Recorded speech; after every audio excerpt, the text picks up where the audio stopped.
Predicting. Predictable. Predictions. Predict. Predictable. Predictions. Predictable. Predictive. Predictable. Predictive Programming, Episode 9, with Joe O'Rourke, a.k.a. Bunchu, who is the CEO and founder of Billy Betts. Is that the story? That's the story.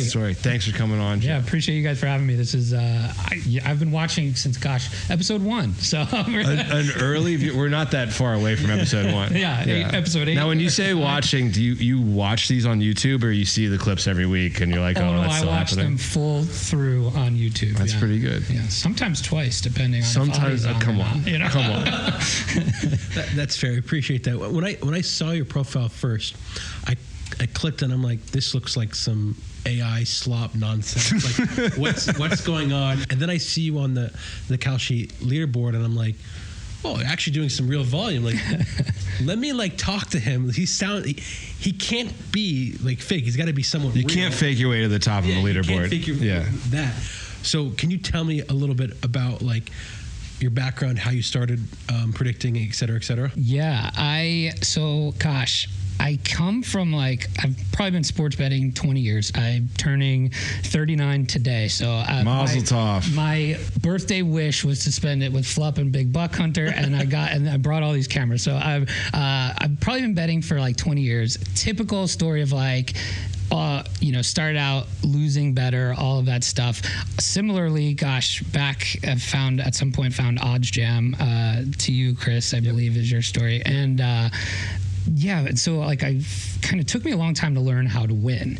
And I've been in the blockchain space for a very long time. So I got into blockchain via sports betting in 2017 when, you had to bet offshore, and the only options to deposit were shady Western Unions, which I've been in plenty of those. And they all started taking Bitcoin deposits at the time. So that's how I found Coinbase and Bitcoin and blockchain for the first time. And that was the very first run up of Bitcoin from 1,500 to 20K. And so I was like, oh, I should probably understand what the heck I'm doing here when I'm, transacting in Bitcoin. And so I learned all about the blockchain space, kind of fell down that rabbit hole, never came out. Since then, I've kind of had this other journey as a bettor, right? Which is, you lose, you learn how to win, you get limited on your DKs, your FanDuels, you run out of outs, and you're like, where do I go now? And so that was the thing that really pushed me to the exchange space. When was that? How many years ago was that? Probably 3 years ago now. And so at the time, there really wasn't a lot out there.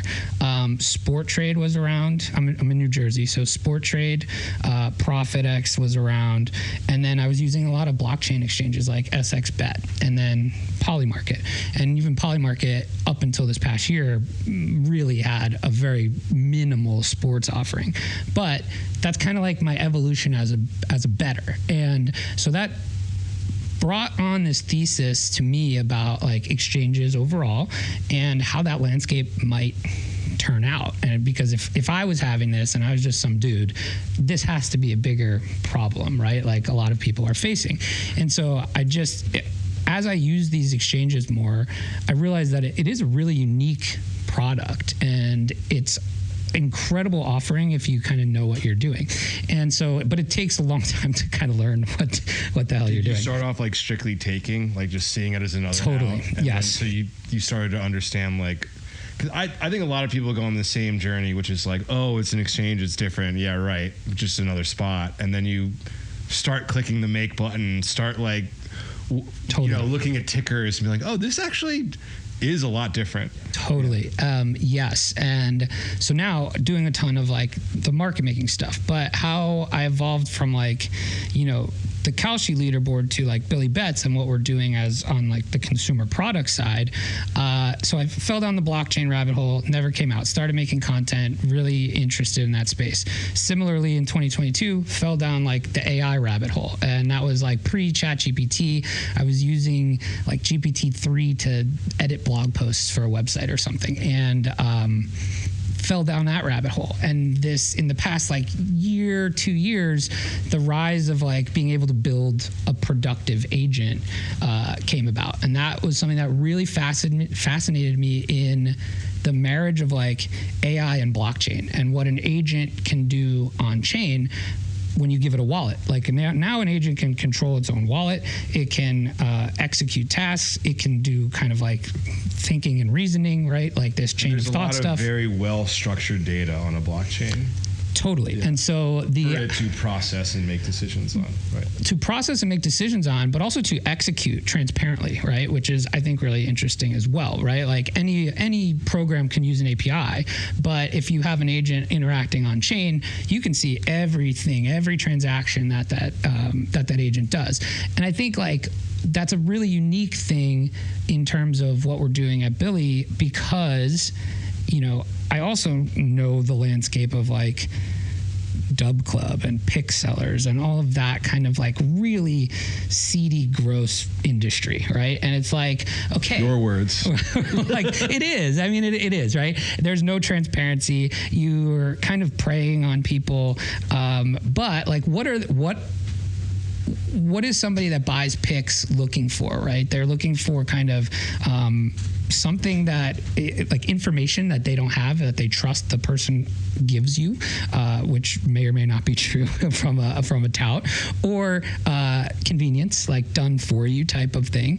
And so what we've built is like this AI agent that started out as its own entity, its own thing, because the liquidity landscape and the offering was not there when we started Billy. It was like Poly Market, and you could bet like NBA money lines, right? So you couldn't like take a community of people along with you, right? Which is kind of another piece of the classic like pick service thing, right? It's like, okay, I send out a pick. Did you get it at the price I got? Probably not. Did you get it at the place I got? Probably not. Did you get it for the size I got? Probably not, right? And so the same dilemma was what we were facing with, you know, okay, how do you build this thing for people, but avoid all of those classic things? So for us, it was, we built this agent, we put $100,000 in its wallet, and we let it loose on Polymarket to bet sports. And the idea was, okay, we've got this agent, and the agent can have a token. And this is where the blockchain piece comes in, right? And so agent bets, agent wins, agent buys and burns its own token. And the community aspect of like, okay, how do you how do you take advantage of this is by holding the token, right? So you don't have to bet your own money if you don't want to. You don't have to do any of that. Your exposure is in a perfect world. The agent wins, bets for you, and you kind of have this quote unquote equity stake by holding the token, and that's the flywheel, right? So it's almost like hedge fund type of thing with like a token product. And so it started back in January. We were betting NBA money lines after the All-Star break. We got rinsed, and but since then the like offering in the landscape has totally changed. Kalshi has come to be this big, massive sports offering. Polymarket has totally increased what they offer. And so now it's a much different atmosphere for us to be able to do this. We can now tie the market making operations to it. We can tie the like the parlay RFQ stuff that we're doing to it.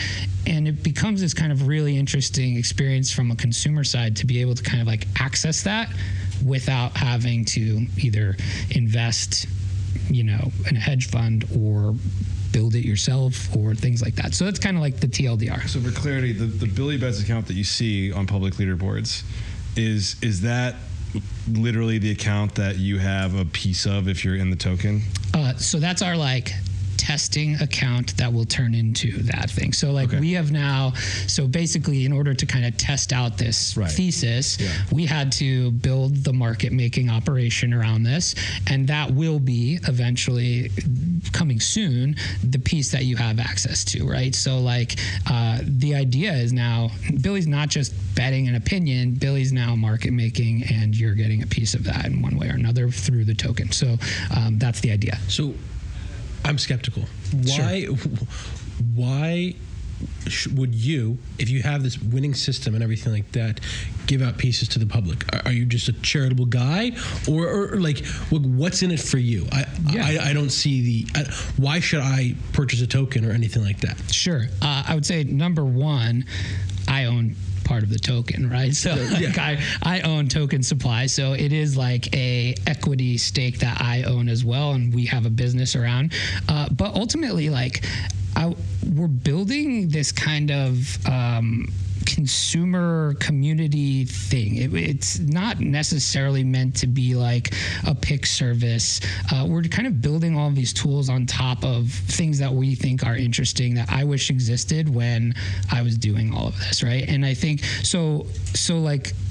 I think the skepticism is totally warranted, right? Like, especially if you're not a crypto person, if you're not a blockchain person, if you're not an AI person, if you're not a sports bettor, like all of the skepticism, I think, is totally fair and warranted. What I think is really interesting about what we're doing that didn't exist before is this idea of using blockchain data in a way that hadn't been used, to my knowledge, in a way before, and giving that to people, right? Like that's all open data. That's just like really hard to get to. So why not pull it out, parse it out? Blockchain data, you mean because Polymarket, like everything executes on chain, right? Correct. So every trade history exists on chain. So is that what you're leveraging? Is trade history data? Yeah, so that's part of it, right? So we built this kind of algorithm that takes. So basically, I mean, to get into kind of where that data comes from, part of it is parsing that blockchain data, right? So you can see on Polymarket, not only just Polymarket, SXBet, Overtime Markets.xyz, any place that settles on chain or through a smart contract, right? You can pull all that data, you can pull all that wallet history, and you can P&L a wallet in real time by sport, by market type, by anything, right? So we have like this now AI powered feed of, in real time, who made this bet? Is this person a statistically significant bettor in the top, 0.1%, 1% of the sport or the market? And how does that weigh into kind of the decision-making process of the agent, whether that's taking an opinion or betting it itself, or, how does that weigh into kind of our market-making operation going forward? Apologies if you don't know the answer to this question, but if Polymarket gets a DCM license and a DCO for their clearinghouse, and they start using a clearinghouse, do they no longer settle on chain? So, to my understanding, Polymarket US actually will not be on chain. Yeah. So that's accurate, right? So the US version of Polymarket, at least to begin with, will not be on chain. But Polymarket International will stay on chain. What's also interesting now, though, is Kalshi, through their new partnership with like Jupiter, I believe it is, the swap exchange. Now that's on-chain data, which is really interesting. Really? Yeah. So that's there, and a lot of their data now is coming on-chain. I don't know if you'll be able to, with the Kalshi data, like pull out the P&L stuff that you will, that you can with like just looking at a normal wallet. But there's now on-chain Kalshi data. Are you not doing as well on Kalshi because it's kind of like you can't see everything? Or like how is like the different strategies for being on-chain versus off-chain? And then also when Polymarket comes to US, do you see a lot of this, like your strategies, you have to evolve now because like I assume a lot of the Polymarket volume is going to transition to just Polymarket US. Yeah, I think like the way to think of the blockchain, I would say, is and how it plays into everything we do is how it would in any decision making you guys make here at Novig on a data feed that you use. Think of it as any other source of data, right? And so if that, or like, if you've ever been in a sports betting moving group, if you've ever moved bets for someone else, it's not. Have you ever been part of one of those groups? I've never heard of that. I've heard they existed. Is that like they come take all your stuff to a new apartment? That's what a sports betting moving group is? Yes, exactly. It's just it's a bunch of guys wearing jerseys and they take your stuff from one to another. But like I would think of it as similar ways you would use that information, right? Like that information is perceived sharp, right? As is this. However, you can, actually do some data science on it to prove that it is. And now, like, one of the I would say pushbacks you get when you talk about using blockchain data is like, oh, well, people will hide their wallets or hide their action or whatever, which is true. But it doesn't change the fact that whether that person's betting $1 million or $100 or $10, you can measure if they're statistically significant in the market that they're playing in. And that's what I think matters most, because I'm sure there are bettors out there that are very good at what they do that don't ever want to scale or know that this world exists, right? But there's also, it's possible that the equilibrium is all of the top people create a new wallet every hour to do all their action out of, and regular people don't bother doing that. And it's like, oh, That's very you true. only look at the fresh wallets. Like Exactly. Like you don't know the answers to those questions until you start trying. Totally. I think that so many times in every facet of prediction markets and sports, people they throw their hands up in the air. Even just I won't use exchanges because of adverse selection. It's like, who do you think it is? Who do you think these mad geniuses are that are going to destroy you? The adverse selection you just got was my $7,000 misclick last week. Yeah, but totally. And so I just think of it as the way we use it would be similar to how you use any other data feed that you either pay a subscription to or find valuable. And I think that there is a ton of valuable data out there on chain that a lot of people just don't even know that exists. So it's possible to do a lot of what happens on a prediction market fully on chain and have automated market makers and all this stuff. And it is in many ways elegant and idealistic if you're a crypto maxi. Totally. And then what a lot of the companies have done, either for convenience or because they've found it performs better, is moving to a more centralized, CLOB model, whatever they end up doing. And usually still continuing to take crypto purchases and try and engage the crypto community however they can. Do you like Kalshi. Right. Do you, and in some cases just write a bunch of checks and kind of hand wave away what the crypto tie-in is. Do you feel like there fundamentally is a relationship between prediction markets and crypto? Do you feel like that relationship relies on prediction markets being on chain? How do you see the evolution of that relationship, and what are the parameters that are required for it to thrive? Yeah, this is a super interesting question, because I think you see it happening I'm so smart, dude. It's crazy. You're super smart. That was a great question. It was a good question. The thing I find really interesting about it is it's the discourse you see on X right now, right? It's okay, and there's this world of deep crypto Twitter that, because Polymarket was initially on chain, you're not a prediction market if you're not on chain. However, there's the other side of which is oh, prediction markets are this truth-seeking vessel, right? And I think if you're going to take that view, that prediction markets are a source of truth, the most ideal version of that is on chain, right? Because of the transparency nature of it, right? So let's say any of these quote unquote insider type trades that end up coming about. There was a very popular one about the release of GPT-5, right? And 3 days before the release, this fresh wallet's just pounding thousands and thousands and thousands of dollars into this very specific release date on Polymarket. And you're okay, well, if this wallet's never traded before, if it's sized X, above X, you can probably realistically say that they have information the rest of the market doesn't. And the only way to know that is being on chain, right?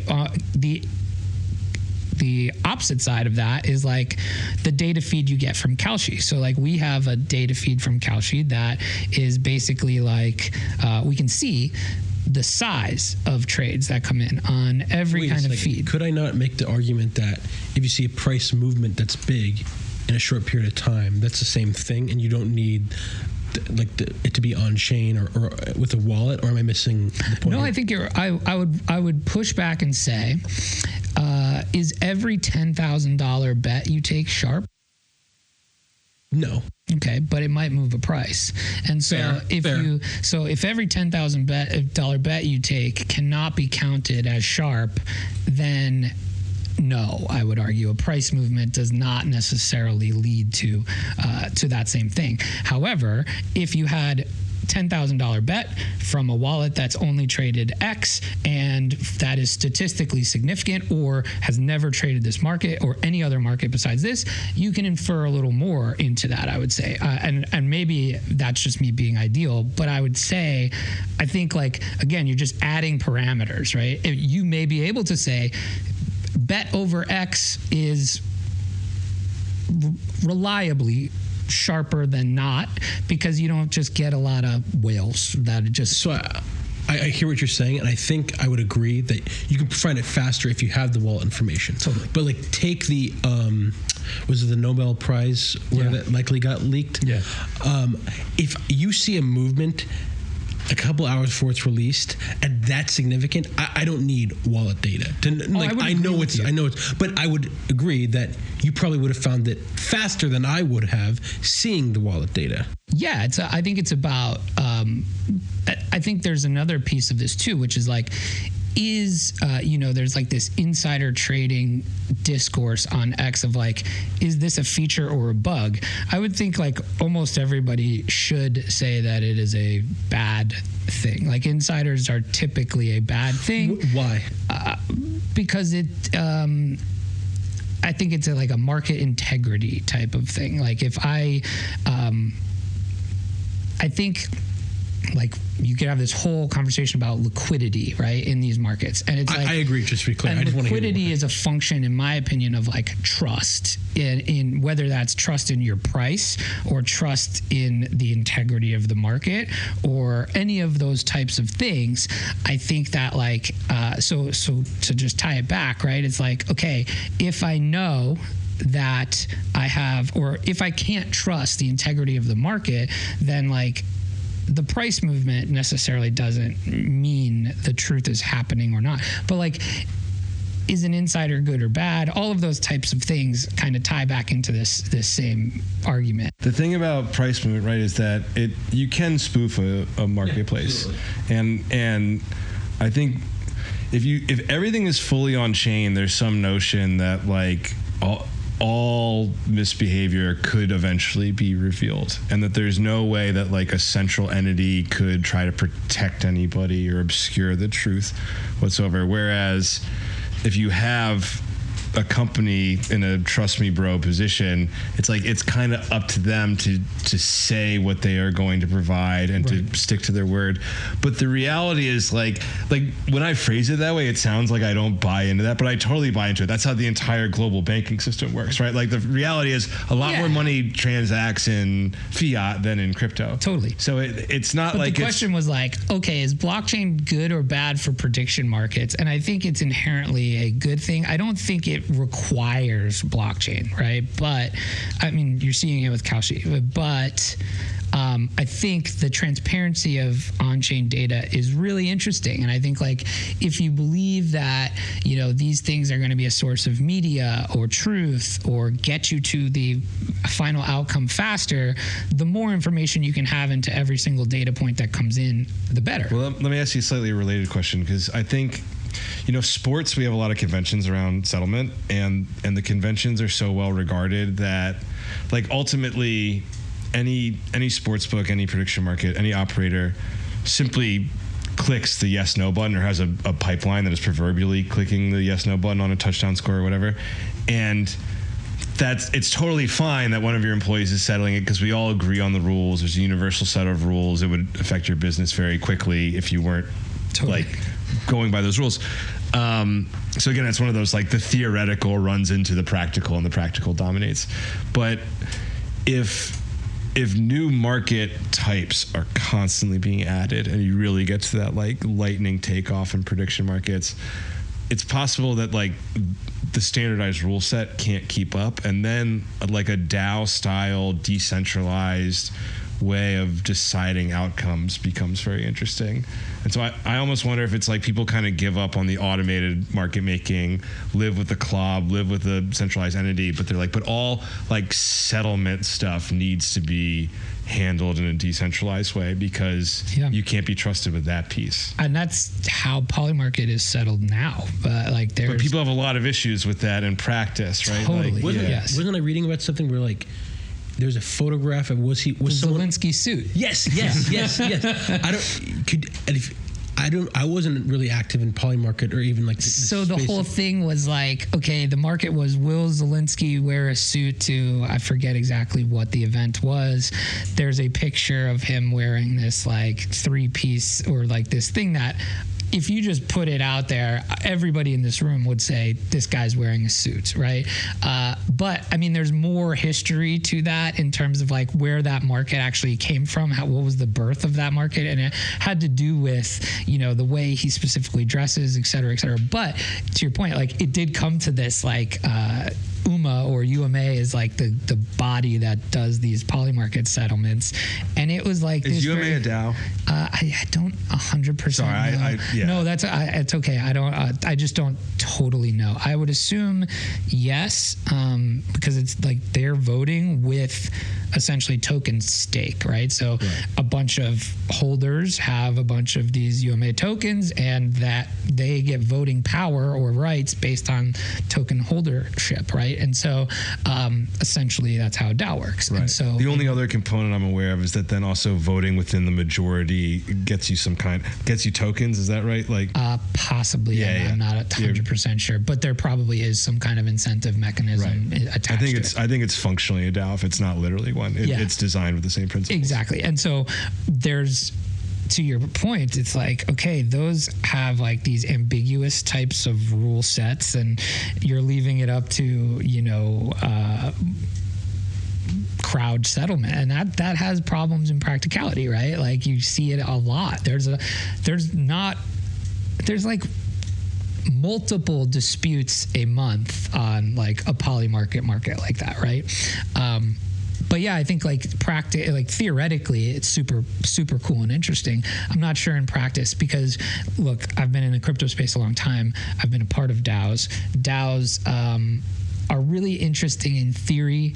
It's hard to get people to participate in the way you theoretically want a DAO to work, right? Like there's a reason they need incentive mechanisms, right? And it's like, okay, then there becomes this like, okay, financial incentive to maybe that person was insider trading their own settlement, right? And like, who knows? But yeah, super. But that whole, like the whole blockchain nature of transparency and settlement and stuff is very interesting. I don't know if it's like the end all be all, but the question of like, does blockchain make prediction markets more truthful? I think is a yes, right? Like for all those reasons. Are you trading anything besides sports personally? I'm not a huge like politics person, so I don't really dabble in those markets. The things I find most fun are like the culture stuff. So you guys have talked a lot about mention markets. I think the mention markets are super fun. The crypto tie-in was, did you guys see the Brian Armstrong thing? Yeah, the yeah, of Coinbase course. earnings? Yeah, that was, did you see that? Yes, that was crazy. that has to be very bearish. I think everybody who would listen to this has heard it, but Brian Armstrong, CEO of Coinbase, on a earnings call. I as it was retold, I didn't listen to the call. Somebody mentioned the mention markets. No. Literally. Did he just pull it out of thin air? He said, sorry, I've been distracted. I want to read off all these words that are on the mention market, and then read every single word that hadn't been said. The important point is every single thing that there was yes, no trading on, for him to say he read the word one after another, so they would all settle to yes. Like, I feel like you knew that was an inevitability at some point. I do think it is interesting that, you know, he was the one to do it. Especially because like both Al Michaels and Joe Buck are the kind of guys who I thought would become aware of it and mess with it. You know, Al Michaels is one of these guys who's famous for when a game that is not interesting because it's a blowout finally goes over or goes under, he'll kind of be like, and that's the last thing anybody was paying attention to, and like not quite outright say it, but he's been doing that for years. Interesting to some, I think, is what he said. Yes. He was doing that pre-legalization, way back. So I see that, and I'm like, this is terrible for mention markets. Yeah. I think they're fun, and I agree with you. But do you agree with my sentiment or no? I think I do. I think it's funny because at the time it happened, I thought it was really interesting. And so I tweeted total Chad move, right? Like, and when you think about like, oh, all the stuff we just talked about, the integrity of these markets, it's a problem. It's definitely a problem. But that's like, I do think the mention markets are kind of like this gateway to, like recreational adoption to prediction markets. Product-wise, they're fire, in my opinion. And I think that I got my wife involved in Survivor mention markets because we watched Survivor together. It was really fun. like, I want to be clear. Like, there's no way, in my opinion, Brian Armstrong was like betting or like even telling someone. He was just messing with it because he thought it was funny. Yeah. But the fear that I have is someone that needs the finances does mess with it and benefits from it. Yeah. And then you get into a real problem. Totally. If we only had the Brian Armstrongs of the world messing with it for fun, that'd be another thing to handicap. Like, is this person going to rattle off all these words? And then I'm curious how you the guys... all yes parlay on the earnings call would have gone crazy. exactly. Dude, I'm curious, like, how you see that versus like what we're seeing right now happening with the NBA stuff. Like, they're What like NBA stuff? Look, the NBA stuff is obviously concerning. It's not a good look. NBA stuff is way worse than the Brian. Oh yeah, Armstrong. and, like it's not even close. I am like, this is always like, there's always been like rigged games and stuff like, or notions of it, and we've always tried to contain it. This is about as bad as it's gotten. The thing that I will say is, I think the legalization has kind of showcased it more because it's legal, and if this happened pre-legalization, or I bet things did happen, we just wouldn't have heard about it. So this is actually a good thing from that regard. If it gets way overblown, then it could be problematic. And my fear with the mention markets is it's so much easier. I mean, like, think about it. Like, you have to make a conceded effort to like rig a game. Like, you have to do a lot of things. Al Michaels, to say a specific word, he could just pretend that it was natural, and you would have no idea. And also, But he's also not compelled by anything to not do that, right? Like, he's not. Like, to be clear, like, some of the things we're talking about with sports leagues, like, are federal crimes. Like, people doing things that everybody agrees is like super illegal. Exactly. Which is not what Brian Armstrong didn't commit a crime. Although it could. Will it eventually? Yeah, that's yeah, right. It's like, will it eventually? Like, I don't know. Yeah, I mean, and how have you now compelled me into this? Like if I'm aware of these mention markets because they exist, and I get hate mail from people if I do or don't say certain things, but also I have to go out and I'm not getting paid to go do that. I'm not an entertainer like an NBA athlete. It's like, that's a nasty position to put a public figure in. Can you imagine you have the recreationals messaging like a player that he didn't go over their points? Right, but doing it to the CEO of Coinbase, that's really funny. How did you not say like blockchain? Awful, Like, that's really funny. And I do believe, and I think it's important in the business to quote unquote believe and to like always be thinking super long term and super big picture about where all this could go, which can lead you to want to hand wave away the early friction and be like, don't worry about it. There's going to be so much liquidity, it doesn't matter. Blah, blah. It's like, no, it's so important that you build trust with consumers and the public and everything, any business that's developing these products. And that you take integrity concerns extremely seriously. Totally. Or else everything's going to be dead on arrival. Exactly. Like, even if you're like trying to communicate, you don't see where this is going, like all this is going to work itself out. We're in the early days.